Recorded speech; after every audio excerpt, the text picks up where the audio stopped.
Aussi Dominique Lévy et nous a rejoint la maire de Paris, Anne Hidalgo. Bonjour. Bonjour. Et merci d'être avec nous. Alors vous êtes maire de Paris, mais vous êtes aussi maire tout court. Oui, Anne Hidalgo, les deux. vous avez 3 enfants. Est-ce que vous avez eu à faire des choix? Autrement dit, est-ce que pour vous, ça a été compliqué à un moment donné de concilier vie privée et carrière?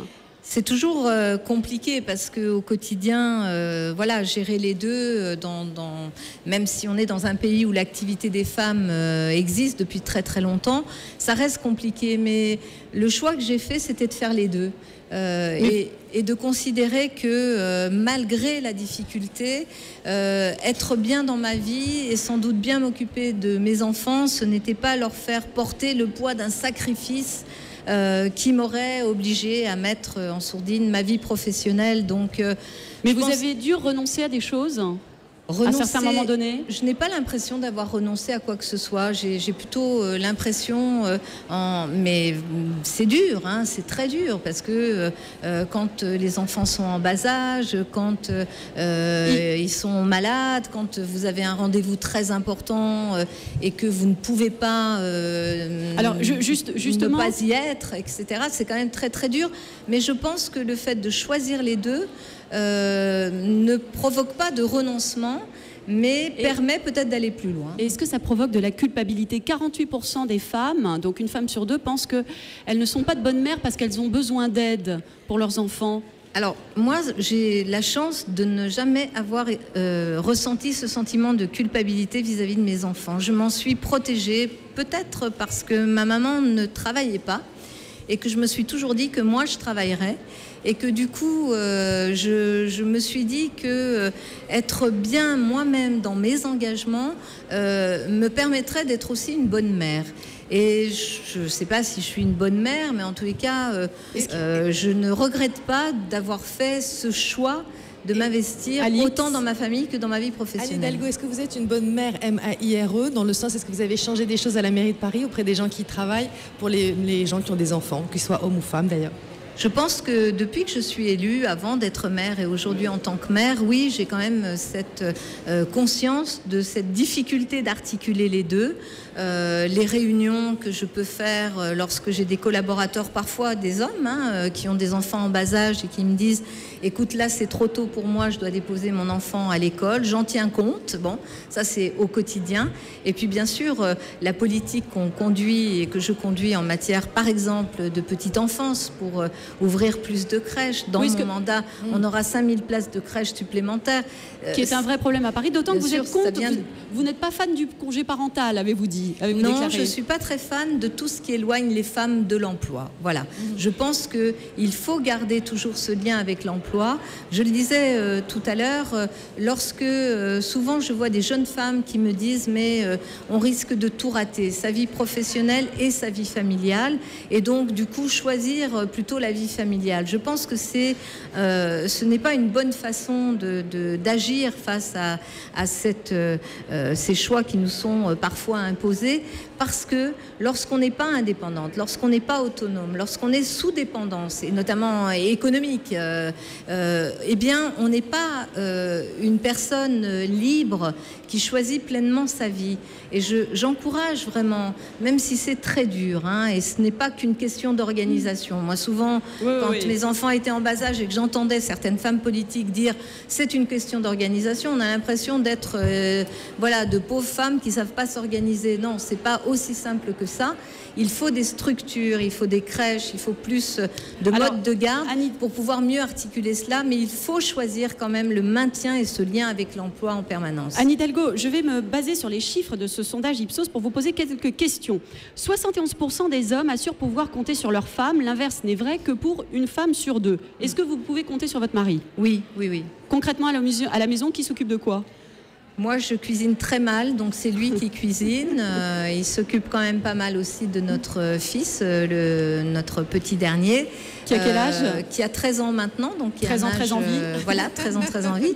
Mais voilà, donc on partage, on alterne beaucoup tous les deux, oui, oui, bien sûr. Est-ce que comme 60% des femmes interrogées, vous avez eu du mal à demander une promotion ou une augmentation dans votre carrière? Pas du tout. J'ai toujours eu... Ah, vous y allez comme ça tout chousse? Oui, enfin, j'ai toujours considéré que si je me sentais à l'aise dans un type de travail, je pouvais revendiquer. Alors, c'était pas tellement des augmentations de salaire, parce que j'ai été longtemps au ministère du Travail, mais lorsque on est payé en poste, ticket restaurant. on n'est pas payé avec, je dirais, des règles qui sont celles du privé, mais lorsqu'il y avait des postes qui m'intéressaient et que j'estimais avoir les compétences pour y aller, je n'ai jamais hésité à le faire. Je n'ai pas toujours été prise, hein, oui. et ça m'est arrivé sur un poste, je me souviens au début de ma carrière, où un de mes directeurs avait dit oui, elle a les compétences, mais elle a quand même eu 2 congés maternité. Et là, j'ai dit, mais au ministère du Travail, hein, à l'époque, j'ai dit quand même, qu'est-ce qui est reproché d'avoir des enfants, d'avoir les compétences, mais d'avoir eu des enfants et donc d'être suspecte. Donc voilà, je me suis toujours battue là-dessus. Mais il m'est arrivé aussi, avant de rentrer plus fermement en politique, d'avoir été aussi reçue par un chasseur de tête qui était venu me chercher pour un poste de DRH, puisque c'était la partie dans laquelle j'œuvrais. Et au bout d'un moment, la femme chasseuse de tête qui me posait les questions me dit, mais est-ce que vous vous sentez à l'aise, vous vous sentiriez à l'aise, parce que vous êtes une femme quand même, dans la négociation avec des syndicats. Je lui ai dit, écoutez, si vous cherchez un dialogue viril avec quelqu'un qui vienne poser un rapport de force brutal, et si c'est ça la politique de l'entreprise, ne comptez pas sur moi, je ne suis pas votre homme. Mais si vous cherchez quelqu'un qui est capable de faire adhérer à un projet, de négocier et d'entraîner, là je suis votre femme. Elle m'a pas prise, hein.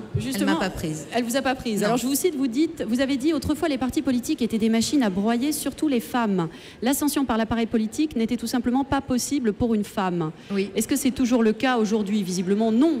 Un peu moins, parce que maintenant il y a des règles de parité. D'abord, il y a une loi sur la parité depuis 2000 qui a quand même obligé les partis politiques à faire des listes paritaires pour les municipales et d'autres élections. Il y a des sanctions qui sont prononcées contre les partis, des sanctions financières. Les partis qui ne présentent pas autant de femmes aux législatives que d'hommes. Et donc, il y a des choses qui ont évolué. Et je vois, par exemple, dans ma formation politique au PS, la parité est mieux intégrée. Mais ça nécessite quand même encore une mobilisation des femmes. Je vous donne un exemple. Nous avons les élections régionales l'année prochaine. Aujourd'hui, dans les têtes de liste connues pour ma formation politique, il y a une femme, très bien, Carole Delga, qui sera présente dans le Sud-Ouest. Et moi, je me bats pour qu'il y ait, par exemple, une femme en Île-de-France qui puisse se présenter. Et à la mairie de Paris, c'est paritaire. Vous avez prôné lors de votre campagne pour les têtes de liste la parité. Aujourd'hui, oui, intégrale. D'abord, parité, bien sûr, au niveau de mon équipe. Parité dans les cabinets également. Parité dans l'administration. Sur les 20 directeurs, j'ai autant d'hommes que de femmes. Et dans les salaires aussi. Ça veut dire que vous pratiquez la discrimination positive? Ça veut dire que je fais toujours en sorte d'avoir, d'abord, de regarder effectivement homme-femme et de dire là j'ai besoin d'une femme, là ça peut être un homme, mais d'avoir toujours en tête cet objectif. Voilà, il faut que ce soit une volonté politique. Et ça veut dire aussi que dans tous les espaces justement de promotion, c'est-à-dire dans les viviers qu'on organise pour avoir les compétences pour notre organisation, qu'il y ait toujours autant d'hommes que de femmes. J'exige toujours d'avoir des CV d'hommes et de femmes sur les postes à responsabilité sur lesquels je dois décider en tant que maire. Et vous êtes payé autant que l'était Bertrand Delanoë, votre prédécesseur? Oui, ça, il n'y a pas. Vous savez, dans la fonction publique et dans la vie des élus, il n'y a pas de discrimination à ce niveau-là.